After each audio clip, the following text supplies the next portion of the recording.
অনেক সময় দেখা যায় বাচ্চারা ঘুমের মধ্যে হাসে, এটার কারণ কি? বাচ্চারা ঘুমের মধ্যে হাসে, এটার কারণ কি? কেন শুধু বাচ্চারা হাসে, বড়রা হাসে না? আপনারা ঘুমের মধ্যে হাসেন না?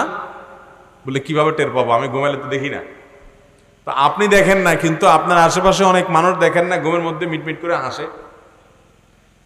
ঘুমের মধ্যে মানুষ হাসে নিশ্চয়ই এই কারণে যে ঘুমের মধ্যে এমন কোন স্বপ্ন দেখে, যে স্বপ্ন দেখার কারণে সে কি করে? হাসে।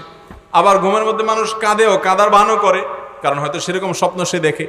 বাচ্চারা একটু দুর্বল চিত্তের হয়, তাদের স্বপ্নগুলো খুব বেশি বেশি তারা স্বপ্ন দেখে। অনেক সময় শয়তান তাদের উপরে প্রভাব বিস্তার করে, তারা কান্নাকাটি করে, তারা আতঙ্ক বোধ করে, চিল্লায় উঠে, তাদেরকে ভীত সন্ত্রস্ত করে শয়তান। আবার কখনো এমন কোনো দৃশ্য দেখে যেটা দেখে তারা হেসে দেয়। অতএব এই হাসিটা স্বপ্নে কোনো কিছু দেখার কারণে হতে পারে।